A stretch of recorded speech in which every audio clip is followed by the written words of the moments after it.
안녕하세요. 오늘 창세기 12장 아브라함 이야기를 하려고 합니다. 먼저 어저께 했던 말씀을 다시 정리할까 해요. 창세기 11장까지는 하나님께서 이 세상을 창조하신 창조의 이야기가 나옵니다. 그리고 인간이 타락한 다음에 노아의 홍수 사건이 나오죠. 홍수 사건으로 사람을 다 멸망시키셨지만 하나님은 알고 계셨습니다. 그렇다고 해서 이 세상의 죄가 없어지지 않는다라는 사실을 말입니다. 그래서 하나님은 사람을 구원하시기로 이제 결정을 하시죠. 그것이 창세기 3장에 나오는 그 여자의 후손이 뱀의 머리를 깨고 사람을 구원한다라고 하는 원시 복음부터 시작된 이야기입니다. 그리고 창세기 12장에 예수님의 족보의 그 위에 나오는 아브라함의 이야기가 나오게 됩니다. 아브라함과 다윗의 자손 예수 그리스도의 계보라, 마태복음 1장 1절 말씀이 이렇게 나오고 있는데요. 그 시작이 창세기 12장입니다. 그렇다고 한다면 11장과 12장 사이에 있는 이야기가 대단히 중요하죠. 아브라함의 아버지 데라가 갈대아 우르에서 더 이상 그곳에서 살지 못하게 되는 일이 발생하게 됩니다. 그것은 그의 아들 중 하나인 하란이 먼저 죽게 되거든요. 아들이 죽은 장소를 아버지가 떠나게 됩니다. 가나안으로 가려고 했는데 가다가 아들과 이름이 똑같은 하란이라고 하는 곳에서 머물게 됩니다. 데라의 이름 뜻이 무엇인 줄 아세요? 머뭇거리다 라고 하는 뜻입니다. 그는 거기서 머뭇거렸습니다. 하란에서의 삶이 결코 평탄치가 않았습니다. 아브라함은 사레와 결혼을 했는데 자식이 없었습니다. 자식이 없다. 하란의 뜻이 뭔지 아세요? 열매가 없다라고 하는 뜻입니다. 아브라함이 데라를 떠나서 가나안으로 갈 것을 결정하게 됩니다. 지금부터 이제 그 여정이 나오는데요. 창세기 12장 1절 말씀입니다. 여호와께서 아브라함에게 이르시되 너는 너의 본토 친척 아버지 집을 떠나 내가 내게 지시할 땅으로 가라. 하나님이 아브라함을 부르실 때 명령하셨습니다. 하나님께서 사람을 부르실 때는 늘 먼저 부르신다라고 하는 것입니다.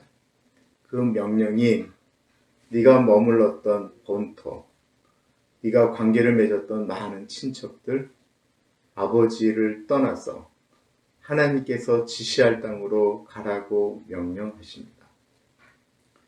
사람들은요, 버려야 될 것, 떠나야 될 것들을 떠나지 않으면서 그것을 다 쥐고 있는 상태로 그것에서 자기가 잘 되기를 바라고 하나님의 뜻을 이루기를 원한다는 것입니다. 우리가 일상적으로 그러지 않나요? 놓지 못하고 내려놓지 않는 거예요.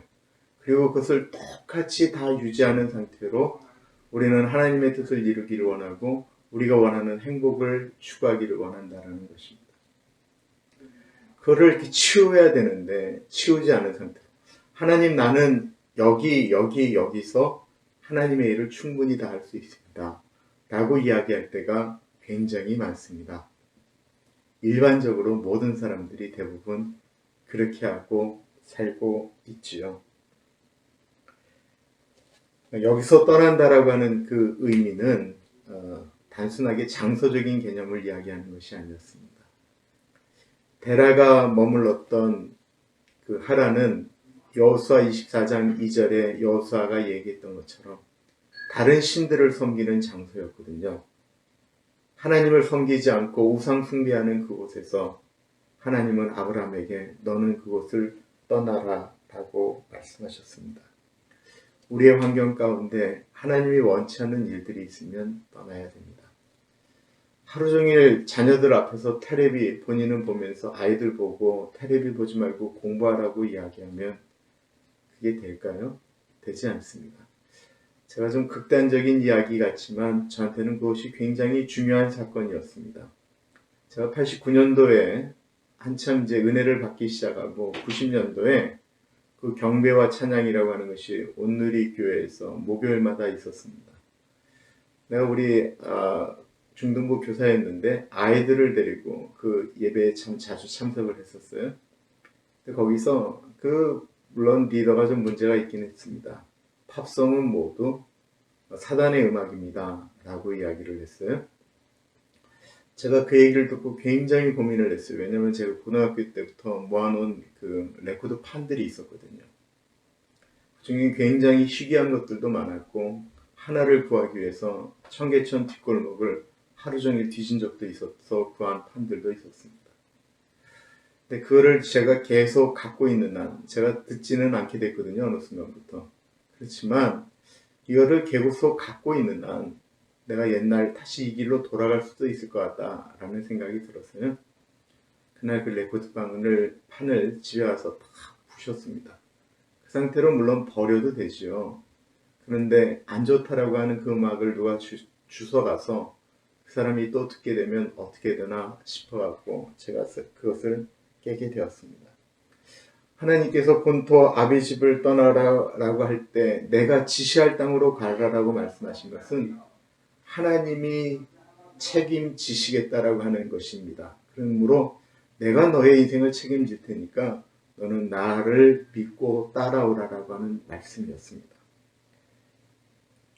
2절을 보면 하나님께서 아브라함이 그 하나님의 명령을 따라 움직이면 이런 복을 주시겠다고 이야기합니다.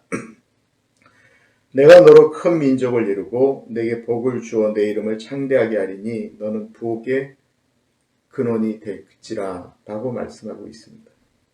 그런데 이것이 다른 성경에 보면 if라고 하는 단어가 나와서 네가 그렇게 하면 이라고 이야기하고 있습니다.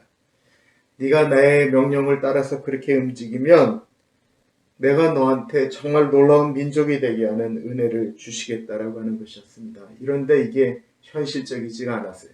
내가 너로 큰 민족을 이루겠다고 하셨는데 아브라함에게는 자식이 없었거든요. 현실적이지 않은 얘기였어요. 눈에 보이는 이야기도 아니었어요. 그런데 아브라함이 그 일에 순종하였습니다.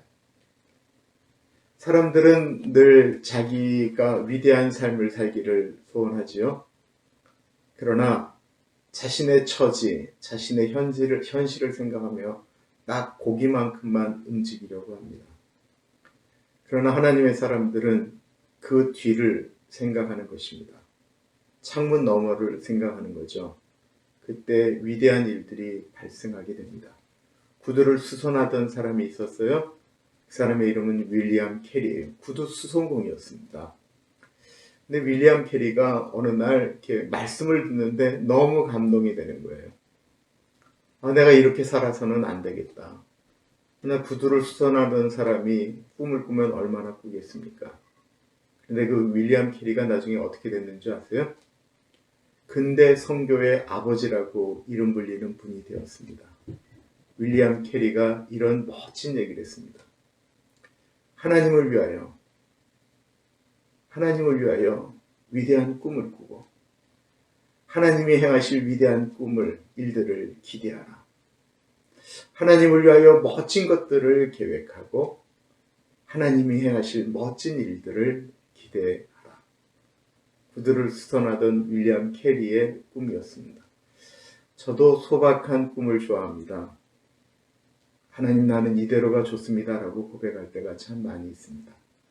그러나 하나님이 명령하실 때는 따라가야 되겠죠. 우리 눈에 보이는 것이 하나님이 주신 것에 다라고 생각하면 안 됩니다. 하나님은 우리에게 더 놀라운 일들을 이루시기를 원하십니다. 창세기 12장이 이렇게 아브라함에게 하나님이 명령하신 것으로 시작이 됩니다. 하나님 아버지의 위대한 구속 사역이 시작된 것입니다. 다음에 무엇은 일들이 일어날까요? 내일 뵙도록 하겠습니다. 감사합니다.